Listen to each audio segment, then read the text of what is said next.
Welcome plus class. हम जो है माईसीक्वल के प्रोग्राम्स कर रहे थे बेटा, तो मैं डायरेक्ट आपको नेक्स्ट प्रोग्राम करा रही हूँ। एक प्रोग्राम मैंने आपको दिया था, होप आपको वो समझ आ गया होगा। नेक्स्ट प्रोग्राम देखिए, right the square command for the following on the basis of given table move. आपके पास MOV नाम का कोई टेबल दिया हुआ है और आपको जो है कमांड्स करनी है। ये आपका क्वेश्चन आंसर्स में ही है, ठीक है। तो ये आपका टेबल है जहाँ पे आपका दिया हुआ है टाइटल, टाइप, ठीक है, रेटिंग, स्टार्स, सिटी, प्राइस, ठीक है। अब हमें क्या क्या चीज़ें फाइंड आउट करनी है। सबसे पहले तो हमें टेबल ही क्रिएट करना है।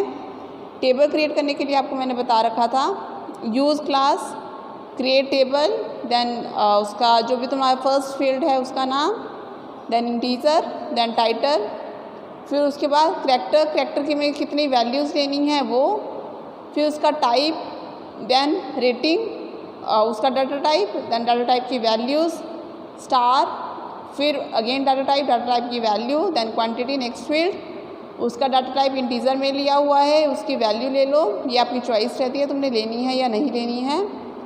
देन आपका प्राइस और उसके बाद अगेन आपका डाटा टाइप। तो इस तरह से तुमने जो है कल एक डाटा टेबल बनाया था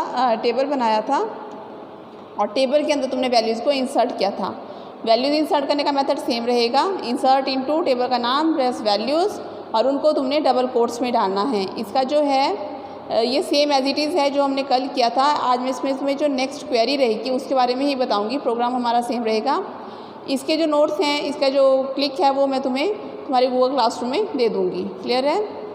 तो अब हमें बोला हुआ है जो हमारा क्वेश्चन देखिए, टेबल क्रिएट करने के लिए तो सेम स्टेप्स थे। क्वेश्चन देखिए, display the list of movies with the price over 20 and sorted by price, ठीक है। क्या बोलना है हमें, लिस्ट बतानी है मूवीज़ की जिनका जो प्राइस है वो 20 से ऊपर है और उनको जो है उसको सॉर्ट किसके थ्रू किया है, प्राइस के थ्रू, ठीक है। तो कैसे हम इसको क्वेरी करेंगे, सिलेक्ट टाइटल फ्रॉम मूवीज़, ठीक है। टाइटल ले ली हमने मूवीज़ की, where price is greater than equal to, where clause लगाया, where price is greater than 20 and order by price, और किस ऑर्डर में होना चाहिए वो, असेंडिंग ऑर्डर। असेंडिंग ऑर्डर किसका होना चाहिए, प्राइस।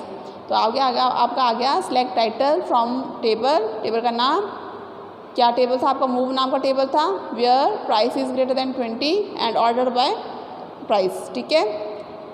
तो इस तरह से जब तुमने टाइटल ही लेना था तो देखो ये टाइटल आपका जो है मूवीज़ का डिस्प्ले हो गया, और उनको वो किस ऑर्डर में डिस्प्ले हुआ, जिस ऑर्डर प्राइस के ऑर्डर में, कि पहले कम प्राइस फिर ज़्यादा प्राइस और मोर देन जिसका 20 का प्राइस था। ये हमने यहाँ पे क्लॉज लगा रखा हुआ था।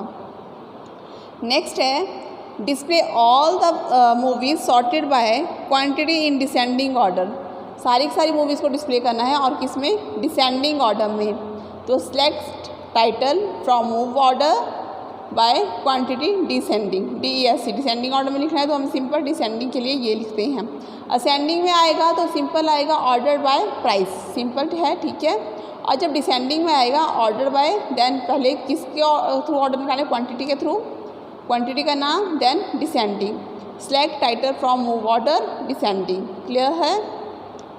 सिलेक्ट टाइटल, टाइटल आपका जो था कि हमें मूवीज़ की टाइटल लेनी थी, तो टाइटल हमने नाम डाल दिया, उस कॉलम का नाम दे दिया हमने from movies, select title from movies order by, क्या ऑर्डर करना है, क्वांटिटी इन डिसेंडिंग।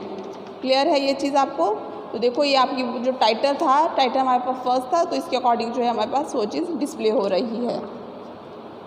नेक्स्ट है, display a report listing a movies number, current value and replacement value for each movie in the above table. Calculate the replacement value for all the movies, quantity multiply by price multiply by 1.5, ठीक है। तो आपने क्या करना है इसके लिए, ये रिप्लेसमेंट वैल्यू निकालनी है मूवी की।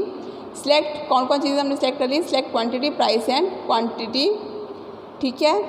फिर क्या करना है, quantity multiply price multiply 1.5 as replacement from movie. तो आपका जो है रिप्लेसमेंट के तौर पे ये चीज़ आपका डिस्प्ले हो जाएगा, क्वांटिटी, प्राइस और रिप्लेसमेंट के तौर पे ये चीज़ आपकी डिस्प्ले हो जाएगी। क्लियर है। रिप्लेस आपका जो टेबल है, जो नया कॉलम है वो आपका क्रिएट हो जाएगा। क्लियर है। नेक्स्ट प्रोग्राम देखिए, यहाँ पे आपको बोला हुआ है create a table department table on the basis of following instance table, ठीक है। सिंपल जब तुमने क्रिएट करना है टेबल तो कैसे करते हो वो आपको आता ही है।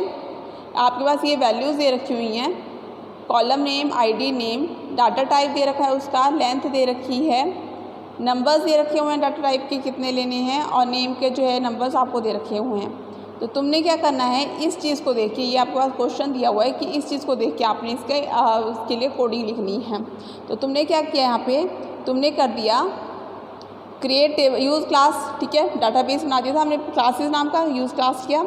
क्रिएट टेबल डिपार्टमेंट, डिपार्टमेंट नाम का टेबल बोला था हमें बनाने के लिए, क्रिएट टेबल डिपार्टमेंट, डिपार्टमेंट नाम का टेबल बोला था, तो हमने कर दिया क्रिएट टेबल डिपार्टमेंट। आगे बोला है on the basis of following table in the inserting chart, और जो ये हमारे पास दिया हुआ है, ये जो हमारे पास टेबल दिया हुआ है